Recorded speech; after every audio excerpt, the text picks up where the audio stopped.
谢谢. Ni hao.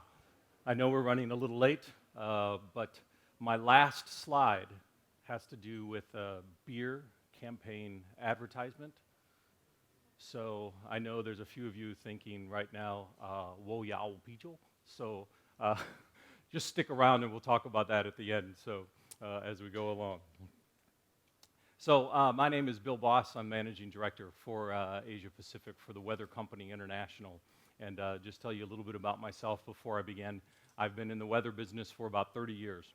And my first career in weather was actually as a presenter on television. So I did that for about 10 years in the US. That was when I had more hair and didn't eat quite so many noodles. That's what I did. And then the last 15 or so years, I've been primarily working on B2B products for a weather company in the US. And that company, about a year ago, was bought by the Weather Channel. And we've been working then to expand our international business in the last year. So a lot of what I'm going to talk to you about today is what we've been doing out of our London office, where we're actually handling all of our global yield management. With that. So, but the Weather Channel, and I have to remember that I'm the one that has to push the button, we do quite a few things and not push it backwards.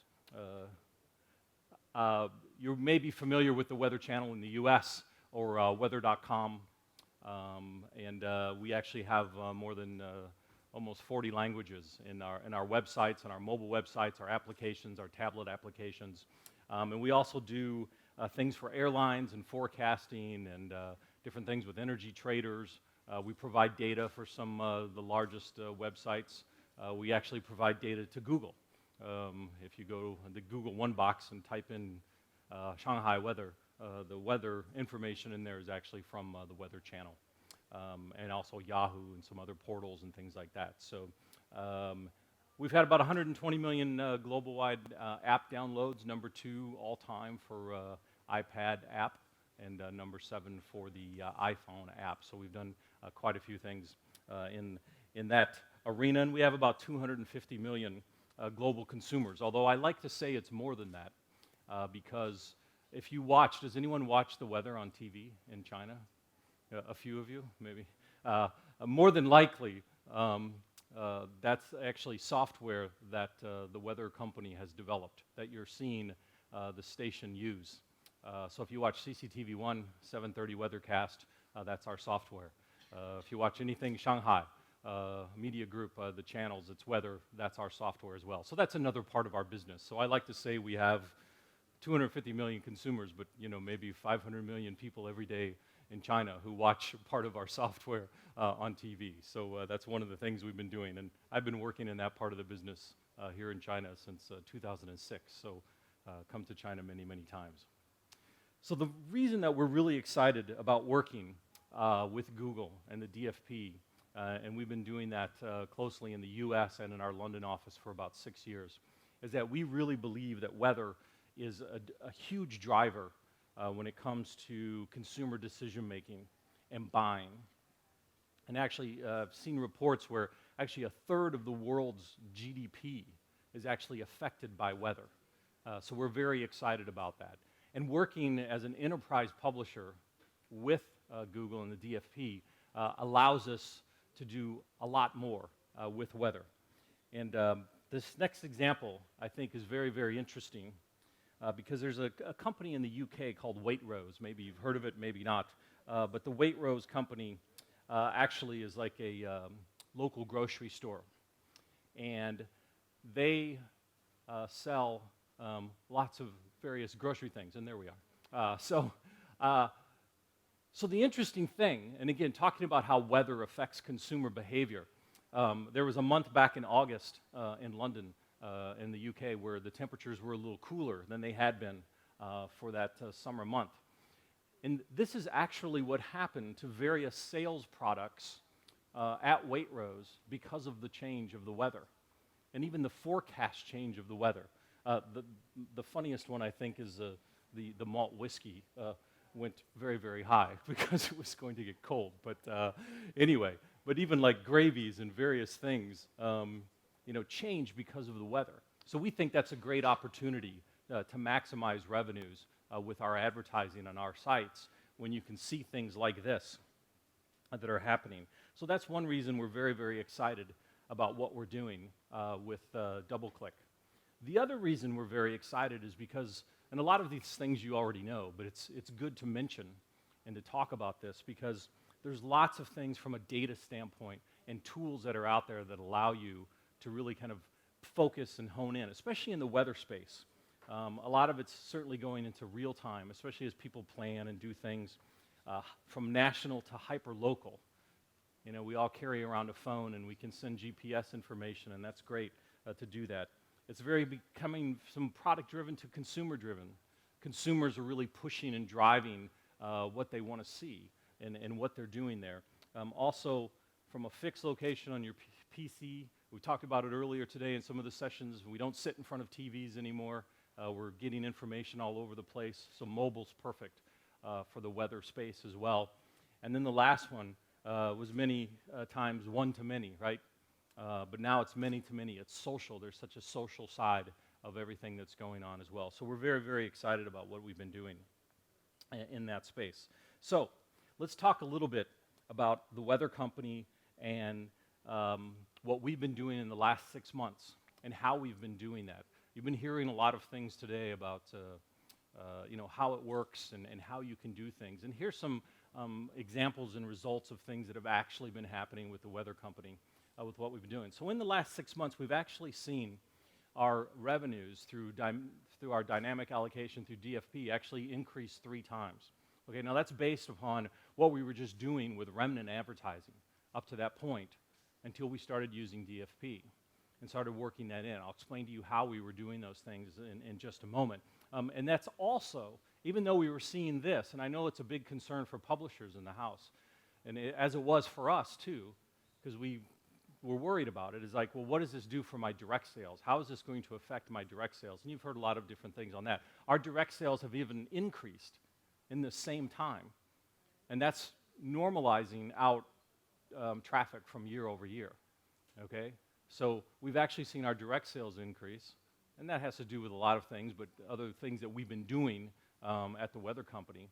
But at the same time, we've been seeing all of our RTB and our programmatic buying through the DFP increase dramatically as well. So what this really allows us to do, and I'm going to talk more about the snow and the rain and the humidity in just a bit, but what this allows us to do with the dynamic allocation is we don't concern ourselves with our direct sales, so to speak, because we can still protect those. I don't know how familiar you are with the hierarchies and everything within the user interface and the platform, but you can protect your direct sales and say, hey, I'm going to give this a priority of a 4. And that's the highest priority we actually give in the Weather Channel, the weather company on our sites is a 4. And that's pretty much a guaranteed spot in our thing. And then it will trickle down all the way to 16. So we'll give different priorities on how we're going to do things. And some of those priorities then will drop down. 4 is pretty much a guarantee, but we'll also have, and what we've done is we'll drop down to a lower priority, and we'll do some private auctions. And what I mean by that and what we've done is we have certain folks that we work with and certain advertisers and agencies, and we basically give them a first look. It's kind of like giving them a chance to see some of the inventory that's out there and get a first chance to bid on it if that's what they want to do outside of a direct sale. Now, we may already have a relationship with them on direct sales, but this allows them actually to come in maybe at key times and say, I want to buy some more inventory, and then they're part of a select group that can look at it. So that's what we've done with some of our properties there, and it's actually worked out very, very well. I do have cautions on that, and I'll talk about that in just a second on some of the things. And the last point on here is, and this is, you'll hear me mention this a couple more times, the amount of information that we get back is key. Because we learn so much about buying habits and what people are looking for and what's working and what's not. Where should we set a floor if we're going to have a private auction and preferred deals? Where should we be pricing things? We can adjust those things as we go, and we learned that, and we've learned a lot. And honestly, I was speaking with our global yield manager and asking him some hard questions on how it all worked, in the sense of, tell me, Dan, how much does this have to do with you, or how much is this just the platform? Because Dan works very hard. And he says, you know what, we've done some tuning, but we haven't done a lot of tuning. So a lot of this just, I don't want to say comes out of the box, but a lot of this can certainly help you as you go along, and we do those things. So let's look at a few more examples and some things, what I think of why it works, and why DFP has been working for the weather company, and with what we've been doing. And some of these I've already hit on. So as an example, we had a car manufacturer through their ad agency. They wanted to buy up all the UK IPs for the 300, 600 space.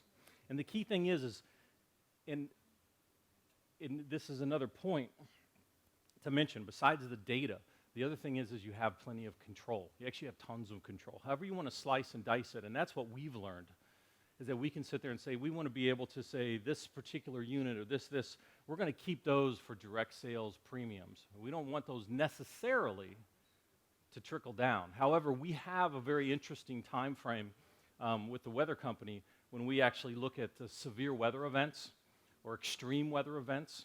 So we're one of those publishers where, if you were seeing Brian's chart earlier today about impressions in various sites, some of them, night, day, pretty even. That's pretty much the way it is for the weather.com site. But there's days where we see huge peaks. We'll see 3x, 4x, 5x, sometimes 10x if it's a big hurricane in the U.S. So now we have all of this extra inventory that we didn't necessarily handle through direct sales. You have to be careful with how you manage that. But so what this allows us to do then is we can open up that extra inventory through DFP, because before, a lot of that just would fall to the floor as a remnant ad. And we didn't have time to make the phone calls and say, hey, we're seeing a lot more inventory because we got this big snowstorm in London, or we have whatever.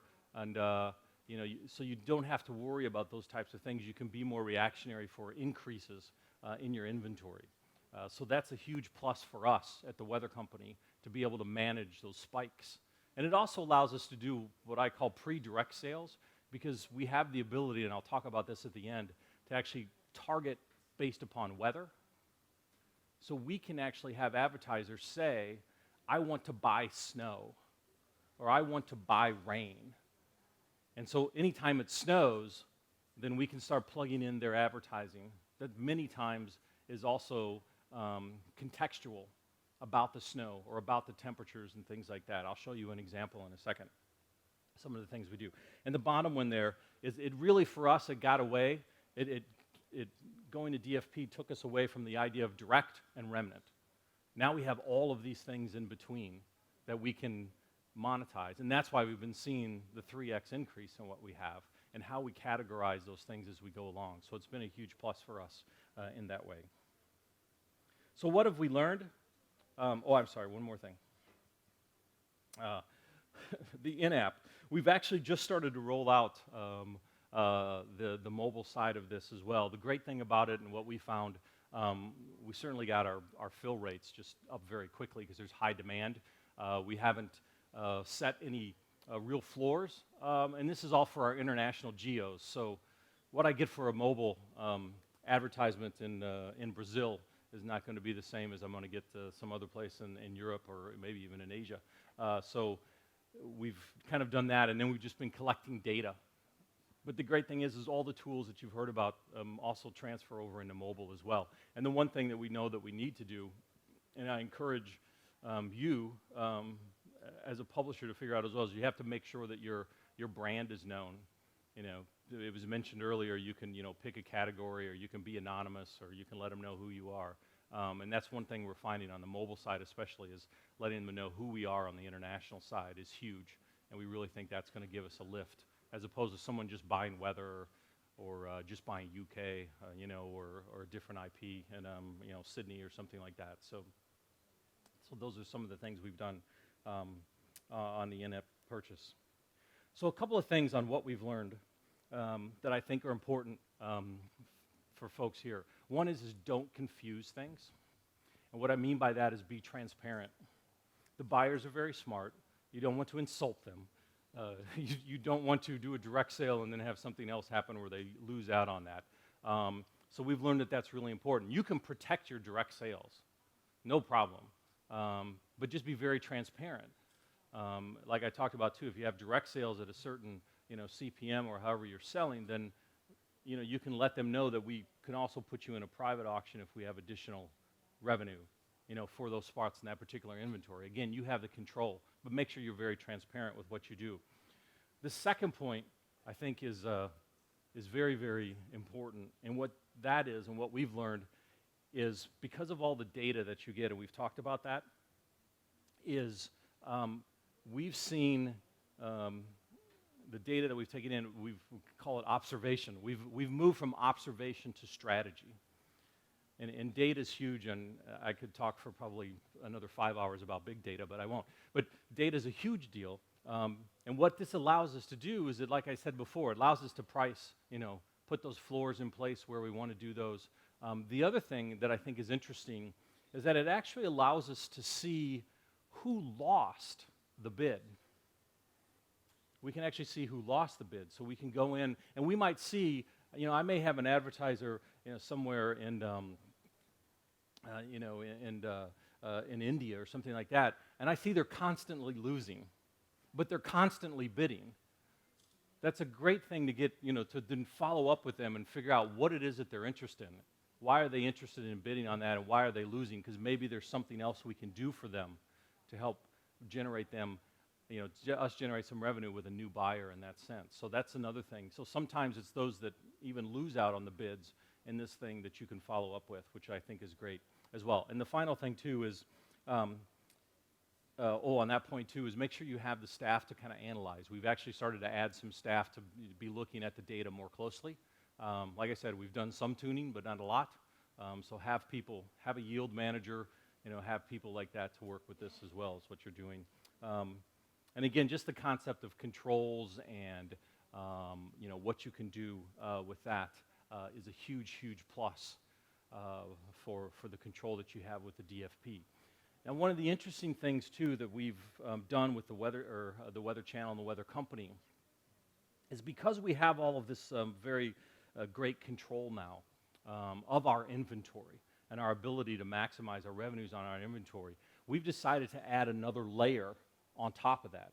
So when you talk about innovating and doing some interesting things, what we've done is we've decided to add weather information on top of everything else we're doing with DoubleClick. And we call that Weather Effects, and it's a very interesting tool. And what it basically allows us to do, and what it is a technology that's basically all about weather information, and weather intelligent marketing platform is what we call it. And what it does is we use geos and real-time weather information or forecast weather information, so we can go to a buyer, an advertiser, and say, you want to own snow. Every time it snows, you get an ad. You want to own when the temperature goes above 35 degrees because you want to sell cold water. Or you want to get it below it's 5 degrees because you want to sell warm water or whatever it else might be. You can do all those types of things, and it's all done automatically as far as we trigger. So here's a great idea. What we've done then, using our Weather Effects technology, and this is showing on a mobile environment with a slightly different, what we call an adapter ad, and this is using Quaker Oats as an example. So what happens, and what we did with Quaker Oats, is they actually wanted to own cold weather, and they wanted to own that for moms. So their targeting, and what we targeted was between 5 a.m. and 11 a.m. Okay, so again, you can lay this all out very easily, and they want to know when it was below 5 degrees, and what they actually saw was a 71% increase in click-throughs on an environment like this, because we were targeting, certain folks, but primarily based upon weather and time of day. So it's very, very easy to do that, and we can actually control that with what we're doing on the DFP side. Now, the other interesting thing then with Weather Effects is it's pretty simple, but sometimes great ideas are simple.